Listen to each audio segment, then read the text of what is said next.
De zéro à millionnaire grâce à une pratique d'élevage ancienne. Au lieu de se lamenter, d'effectuer certains travaux indignes fait ceci. L'élevage, oui l'élevage même avec 0 francs, c'est possible. L'élevage de poulets locaux peut sauver les gens de précarité ambiante. Dans cette vidéo, je vous raconte l'histoire d'une femme veuve à moins de 50 ans avec 2 enfants à charge qui souffrait énormément avant de survivre mais finit par se tailler une place dans l'entrepreneuriat qui a changé sa vie complètement grâce à un coq et 3 poules. Mes sœurs, mes frères, asseyez-vous, écoutez cette histoire. C'est l'histoire d'une femme, comme vous, comme moi, elle s'appelait Afi. Une femme forte, mais que la vie avait secouée après le décès de son mari. Pour ceux qui n'ont entendu parler ou lu de l'histoire de la chèvre de ma mère, en voici une autre de zéro à millionnaire grâce à une pratique d'élevage ancienne. Au lieu de se lamenter, elle était veuve. Son mari était mort dans un accident, et depuis, elle vivait seule avec ses 2 enfants, pas de terrain, pas de travail stable, pas d'héritage chaque jour, elle se battait pour nourrir ses enfants, pour les envoyer à l'école, et survivre elle lavait les habits des autres, elle allait ramasser du bois, parfois même, elle ne mangeait pas car elle devait laisser le peu de nourriture aux enfants. Mais un jour, la vie a décidé de la faire un petit clin d'œil. Elle marchait sur le chemin du retour, couverte de poussière et de fatigue, quand elle croisa Moussa, un vieux fermier du village, un homme sage et respecté. Il la regarda et lui dit : « Madame, je te vois, tu es courageuse, je vais t'aider, je vais te donner un coq et 3 poules. Ce n'est pas grand-chose mais si tu t'en occupes bien, un jour, tu ne manqueras plus de rien à chaque fois qu'il y aura des poussins, on partagera moitié-moitié. » Mes amis, ce jour-là, elle n'a pas reçu de l'argent liquide mais elle a reçu un investissement. Elle est rentrée chez elle très joyeuse et le cœur rempli d'espoir, et elle a commencé une aventure avec cette volaille et elle a fabriqué un petit poulailler avec des planches cassées. De la tôle rouillée, elle nourrissait ses poules avec les restes de cuisine, du son, des feuilles. Elle veillait sur elles comme si c'étaient ses propres enfants, mais le chemin n'était pas facile, comme derrière toute réussite se cache une difficulté. Une nuit, un serpent est venu et a tué une poule. Ceci coïncidait avec la période de vache maigre où tout manquait, les enfants étaient malades, elle avait envie de tout abandonner et ne s'occuper que de ses enfants, mais elle a tenu bon et ferme, elle s'est accrochée, elle a appris à résister aux aléas de la vie, elle a protégé sa volaille et avec la volaille restante après que le serpent a assassiné une, elle arrive à obtenir 11 poussins sur 12 œufs pondus par-ci et 9 poussins sur 11 œufs par là. La vraie motivation atteint son comble et elle redoubla d'efforts. Elle surveillait religieusement ses poussins jusqu'à l'âge de 2 mois avec une seule perte accidentelle causée par un cycliste. Elle se rend chez Moussa le vieux comme promis et elle repart avec 9 sujets dont 5 femelles et 4 mâles et accroît son cheptel. L'espoir grandit et la motivation très immense. 1 an plus tard, elle avait plus de 50 sujets sans compter 1 et 2 sujets vendus de temps en temps. 2 ans plus tard, elle vendait chaque jour du marché de la localité et achetait les aliments. 3 ans plus tard, mes frères et sœurs, elle n'était plus une veuve désespérée, mais une chef de sa propre petite ferme.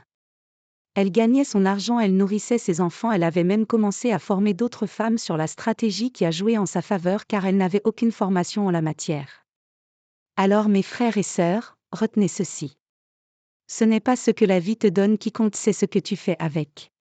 Elle n'a pas attendu un miracle, elle a changé l'histoire de sa vie avec l'élevage, et construit son empire et retrouve sa dignité et bonheur.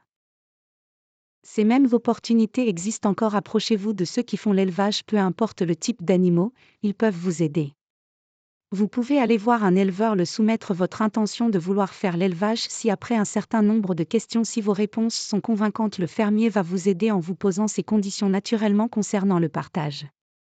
Pour ceux qui sont intéressés par l'élevage de pintades, c'est plus simple, allez y voir un fermier qui dispose des pintades, parle avec lui et pendant la période de ponte, si vous avez une poule en couvaison ou un canard en couvaison, il suffit de demander une dizaine d'œufs de pintades que vous mettrez sous votre poule ou canard, ces 2 excellentes couveuses naturelles, et après 30 jours vous aurez vos pintados et prenez soin d'eux. Au bout de 3 mois vous retournez chez votre fermier avec toute la progéniture et il vous donnera votre part ou l'informe de la maturité des sujets et il peut vous demander de laisser, il passera lui-même pour repartage sur votre site. Pas difficile mes amis, osez échanger vos vies et donnez-vous du respect.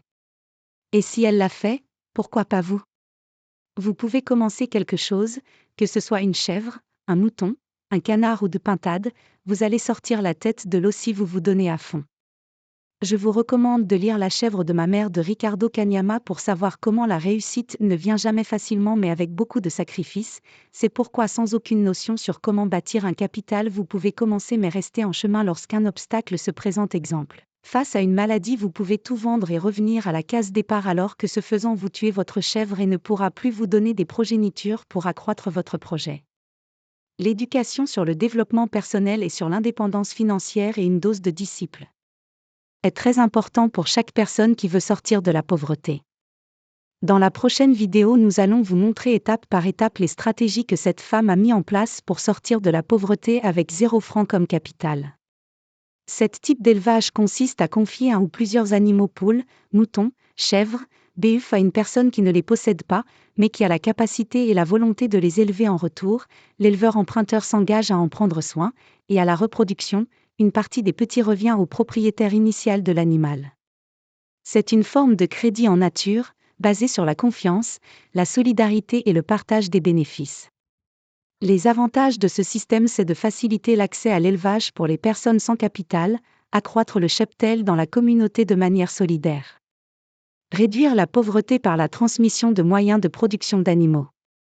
Promouvoir la coopération entre familles, amis ou voisins.